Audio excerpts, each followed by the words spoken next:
Bom dia, mulherada! Como estamos nessa segunda-feira?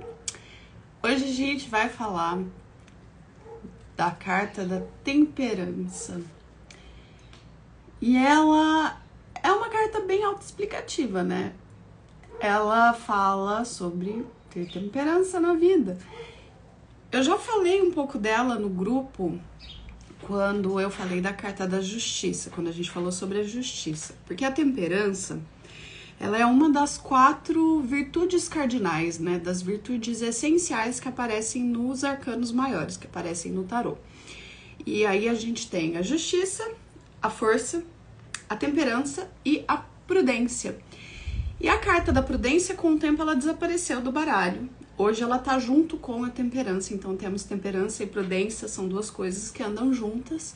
São aquelas coisas que a gente sabe que precisa ter na vida, a gente sente o significado delas, né? Quando eu falo sobre o que é justo, sobre o que é justiça, quando eu falo sobre ter força e saber usar a força, e quando eu falo sobre ter temperança e prudência, né? Elas são coisas autoexplicatórias, vamos dizer assim. Então hoje, antes de tudo, antes de eu começar a falar da temperança, eu quero te contar a história da rejeição do frango, para te dar um contexto de como nós vamos trabalhar a temperança aqui. E qual é a história da rejeição do frango? Tinha uma Kelly, de 14 anos, faz um tempinho. Imaginem a pessoa de 14 anos, ela ia para a escola e aí ela olhava em volta as pessoas e teve um evento que eu já não me lembro exatamente o que foi, mas teve um evento em que ela percebeu lá um menino de 16 anos, ele era do 2º colegial, cantando e tocando violão. E aí ela olhou para aquele menino e ela pensou, que interessante. E aí quanto mais eu olhava na época, mais eu criava fantasias na minha mente. Eu pensava, meu Deus, imagina que maravilhoso ele fazendo uma música pra mim. Eu lembro que nesse evento ele cantou Meu Erro dos Paralamas. E aí eu olhava e pensava, imagina ele cantando Paralamas do Sucesso pra mim, na frente de todo mundo. Nossa, ia ser incrível. E aí eu comecei a desenvolver uma paixonite de adolescente, obviamente, porque era uma adolescente. E eu tinha altos sonhos, ideias, e eu pensava e tal, e eu só olhava. Aquilo me nutria, eu não tinha necessidade de chegar nele e falar nada. E aí o que aconteceu? Um dia eu pensei, vou fazer algo intenso. Eu era a pessoa que amava filmes românticos, amava todos os filmes da Julia Roberts na época, basicamente. Pensa aí em Noiva em Fuga, Um Lugar Chamado Notting Hill. Era aquela coisa que eu assistia, eu suspirava e eu achava, meu Deus, é isso que eu quero pra minha vida. E aí o que eu fiz? Eu fiz um caderno cheio de eu te amo, e eu escrevi eu te amo 1000 vezes, eu fiz aquilo e eu pensava, eu imaginei na minha mente como seria um momento da entrega daquele caderno, como a coisa ia ser, uau! E nesse meio tempo, a única coisa que eu fazia, nos 2 intervalos que a gente tinha na escola, era ficar olhando pra ele. E eu olhava, né? Com essa cara de psicopata.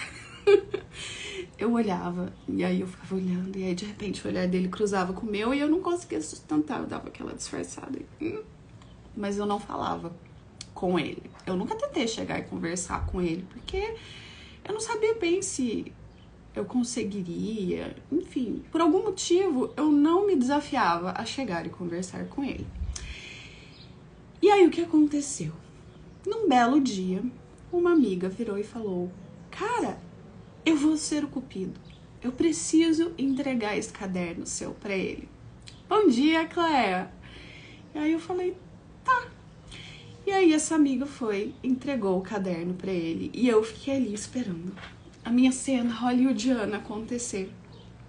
E a resposta que voltou dele foi, eu até conversaria com ela, mas isso aqui demonstra que ela, na verdade, está confundindo amor e idolatria. Ela me ama assim como eu amo a Madonna. isso não é verdadeiro. Então eu não vou conversar com ela. Imagina a cara da Kelly quando essa resposta chegou até mim. Eu fiquei possessa da vida. Por quê? Eu tinha acabado de fazer uma declaração de amor cinematográfica pro cara. Eu tinha escrito um caderno de eu te amo. Como assim? Ele não entendeu e ele veio me dizer que eu gosto dele como eu gosto da Madonna. Eu amava a Madonna também na época. Poxa vida. Eu não via ele como eu via a Madonna. Eu não queria que a Madonna se declarasse pra mim, mas eu queria muito que ele se declarasse pra mim. Agora, o que eu queria, na verdade, independente da resposta que ele me desse, nenhuma delas ia se encaixar naquele sonho que eu tinha. Por quê? Eu esperava que ele ia receber o caderno, ele ia ler, ele ia falar, meu Deus, eu acabei de descobrir que eu também amo ela, embora eu não saiba o nome dela, ela nunca tenha conversado comigo e eu só vejo ela de vez em quando olhando de cantinho pra mim na hora do intervalo. Mas eu já descobri com essa declaração de amor que ela é a mulher da minha vida. Então, milagrosamente, eu vou aparecer com um violão nesse exato momento, no meio da semana, no meio da aula. Eu vou subir a um palco que vai surgir magicamente, porque não tínhamos um palco no recreio. E eu vou tocar uma música e eu vou me declarar pra ela na frente da escola inteira. E daqui pra frente a gente vai ficar juntos eternamente. Vai ser lindo, maravilhoso. E todo mundo da escola vai assistir e vai achar isso uau. Ou seja, mesmo que a resposta dele tivesse sido positiva, eu não estava preparada pro fato de que ela jamais seria aquela resposta que eu esperava. E aí você deve estar pensando, que diabos isso tem a ver com a carta da temperança e com o meu desafio do tarô? Bom, ele era o Frango, o apelido dele era Frango. Isso também já fala muita coisa, né? Mas o que acontecia? A Kelly, ali, de 14 anos, ela tinha tudo menos temperança. Ela vivia num mundo de sonhos, ela achava aquilo lindo e ela achava tudo era romantizado, tudo era extremo, tudo era intenso. E na real, eu não queria a declaração dele. Eu queria duas coisas em todas as minhas paixonites de adolescência. Hoje eu percebo isso, obviamente. Naquela época eu não percebia. Bom dia pra quem tá entrando, gente, que delícia, 3 pessoas comigo aqui, numa segunda cedo. Mas enfim, o que eu queria naquela época das minhas paixonites? Eu queria ter sonhos mirabolantes de extremo romantismo. E quando eles falhavam, porque eu sabia que eles iam falhar, afinal de contas eram meus sonhos, não eram nada conectado com a realidade, eu tinha desculpa de sofrer. Eu chorava, eu sofria, enfim. E isso não foi só na Kelly de 14 anos, isso foi uma coisa que eu levei comigo pra vida por muito e muito tempo. E aí, é engraçado quando eu falo da temperança, porque essa bonita aqui, ela é a carta de número 14. Ela é a minha carta de como eu me percebo na vida, porque eu nasci no dia 14. É uma das 1000 possibilidades que a gente tem de analisar numerologicamente as cartas. É o que eu preciso desenvolver nessa vida. E aí a pessoa que é escorpiana, com ascendente em câncer, com lua e sagitário, ela é intensa em todos os aspectos emocionais. E demorou muito tempo para eu entender um ponto, que é o que eu quero trazer pra gente trabalhar aqui, que é a diferença a diferença entre sonhar e romantizar. Porque a gente romantiza pra um caramba na vida. E aí, quando a gente romantiza, é o lugar onde a gente geralmente se frustra. É o lugar onde a gente se magoa, porque a gente espera que o outro vá agir de acordo com o nosso script. Eu esperava. E eu tenho exemplos, eu podia contar 1000 histórias além da rejeição do frango, mas a rejeição do frango até hoje, quando eu assisto algum filme desses românticozinhos, assim, eu olho e eu penso, meu Deus, Kelly. Mas fez parte do meu processo. E na verdade o que me doeu não foi a rejeição, foi o fato dele não ter percebido o tamanho do valor daquela mega declaração romântica de Hollywood que eu fiz. Caramba, como assim você não entendeu sabe, assim, se eu tivesse feito aquilo pra mim mesma, nossa, eu ia subir no palco e cantar pra você. Como assim você diz que eu tô te idolatrando? Como que eu vou te idolatrar se eu só te vi tocar uma vez? É muito louco, né? Como a gente faz essas conexões. E aí eu sei que vocês também têm registros desse tipo de conexão, talvez não mesmo na mesma intensidade da escorpiana aqui, mas o que acontece no nosso dia a dia quando a gente cai nesse espaço? É aquele momento em que eu vou fazer algo, eu falo algo e eu quero que o outro reaja de acordo com o meu script, não com o script dele. E quando a pessoa diz algo que não condiz, eu murcho, eu tiro a minha autoconfiança, eu digo que eu não sou capaz, eu caio no lugar da vítima, daquele ponto de, putz, ninguém acredita em mim, ninguém me entende, não vai fluir. E eu costumo fazer isso em algumas áreas da minha vida, né? As pessoas têm a tendência, quando eu digo eu falo, né, nós. A gente costuma fazer isso nos nossos relacionamentos amorosos. Na maternidade, Jesus, como a gente romantiza a maternidade. Nos relacionamentos familiares, nas amizades, com a nossa carreira. A gente cria um sonho. E aí a gente quer que o mundo saiba qual é esse sonho sem a gente falar a respeito dele. A gente quer que todo mundo reaja de forma a dar apoio para que ele aconteça. E quando isso não acontece, que é tipo 90% das vezes, para ser bem rasa, eu murcho, eu desisto daquilo que eu quero, eu desisto dos meus sonhos, eu paro de conseguir fazer o que eu preciso, porque eu pego aquilo tudo como sendo um ataque pessoal a mim, como sendo uma validação do que eu não quero. E aí é o ponto que a gente precisa olhar, aquele ponto que a gente quer olhar e fazer diferente, porque é onde eu chamo a temperança para mim. O lugar de olhar e falar, peraí, eu tô esperando que o outro reaja ao meu script, ou eu entendo que o outro tem opção de pensar, agir, sentir da forma que ele ou ela tem, e que isso não necessariamente diz respeito a mim. Então, por isso que eu quero trazer a temperança nesse contexto, que hoje eu quero te convidar a pensar sobre isso. Você consegue perceber que lugares da sua vida você ainda tem uma tendência a romantizar? Eu percebi muito isso no meu processo de cura, principalmente com relação aos relacionamentos amorosos. E nem sempre a gente se pega, né? Mas essa questão que eu disse, por exemplo, o exemplo do frango é ótimo porque são as histórias que eu sempre me contava e eu me comprometia por muito e muito tempo a fazer aquela história acontecer. Vai ser assim, sabe? Eu criei essa história maravilhosa, romântica, então eu vou viver essa história. E isso me colocava no lugar da perfeccionista, de tentar controlar como o outro iria agir. E aí eu brigava quando a pessoa com quem eu tava me relacionando não correspondia às minhas expectativas. Tipo, oh, peraí, você tá saindo do meu script romântico, volta aqui, é assim que você tem que agir. E muitas vezes eu fazia isso tanto, era tanta ali porrada verbal, repetida, que o outro começava a entender o que eu esperava e começava a fazer aquilo. Mas adivinha, eu acabava frustrada, porque não era como a pessoa era. E aí chegava um ponto em que eu olhava para a pessoa e falava, pô, você tá tão diferente. Não, eu não sinto que você se permite ser você comigo. E a pessoa falava, mas eu não posso. Porque se eu for quem eu sou, você se frustra. Ou seja, acabamos tendo relacionamentos em que tem essa necessidade absurda de controle e a gente se frustra do mesmo jeito. Isso para te dar o exemplo do relacionamento amoroso. Quando a gente está falando de maternidade, por exemplo, e todo esse lugar em que a gente romantiza, é você esperar que um bebê e uma criança vá corresponder às suas expectativas de ser aquela coisa perfeita, que não chora, de contar para os outros, nossa, meu filho, minha filha dorme a noite inteira. Aí você pega um bebê que não vai fazer isso, porque não é o que eles fazem.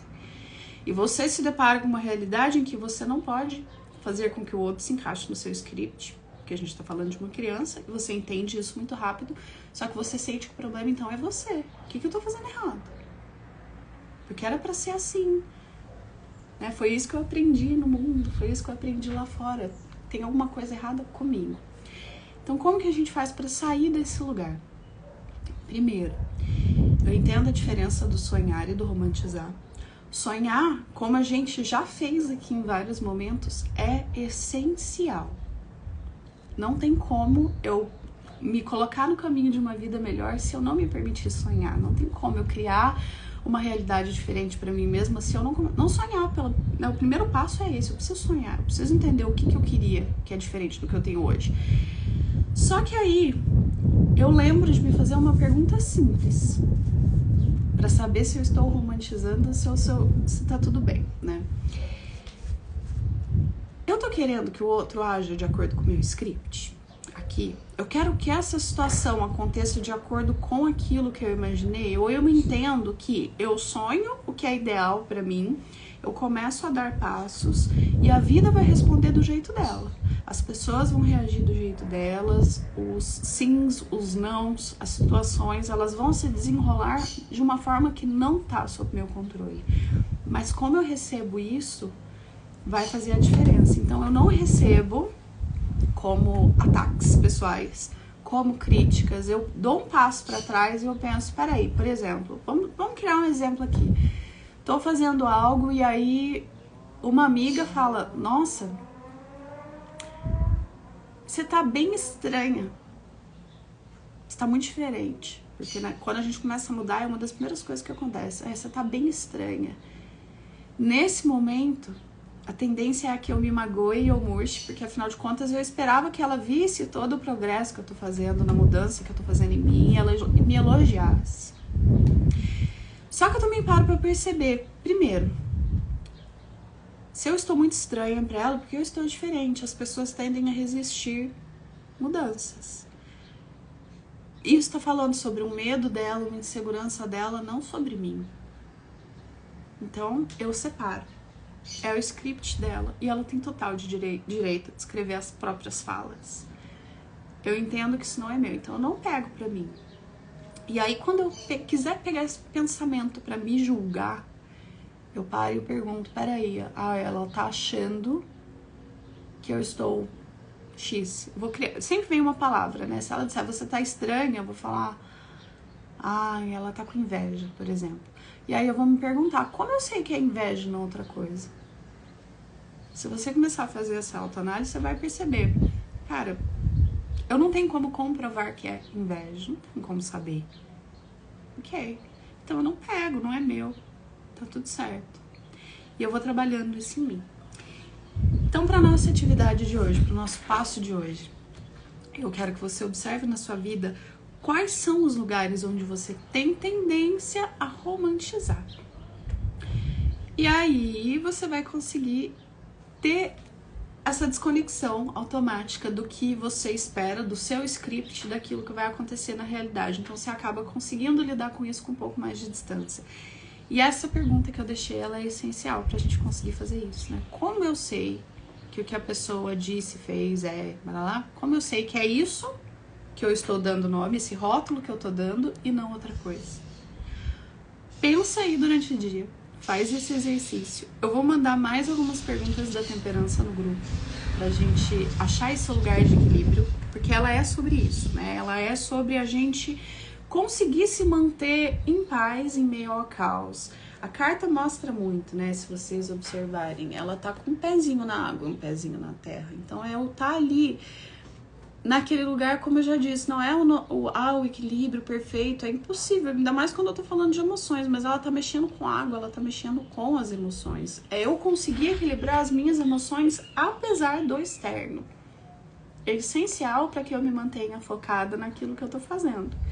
Então, aprender a separar o joio do trigo, aprender a não pegar o que não é meu, a não me diminuir com críticas externas, a me lembrar quando vier a crítica que aquilo diz mais a respeito do outro do que de mim e que eu tô fazendo o que eu tô fazendo por um bom motivo pra mim. E que daqui a um tempo a pessoa se acostuma. Lembra que as suas mudanças vão muitas vezes serem percebidas como ameaças, porque as pessoas que estão ao seu redor não querem ver ninguém mudando, né?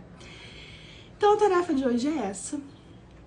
Espero que a história do frango te ajude a trazer momentos seus aí em que você teve essa tendência à romantização.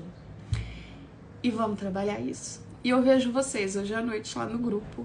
Uma ótima semana pra vocês. Nossa última semana do desafio já, gente. Ó, tô assim. Aqui agora a gente começa a mexer com umas cartas que são aquelas cartas que dão um foguinho de mudar. Então, essa semana vai ser muito boa. E aí a gente se vê à noite no grupo às 7h30. Até mais tarde. Pensem aí nessa questão da romantização, que eu tô curiosa pra saber o que vocês vão me trazer à noite. Tchau, tchau, gente!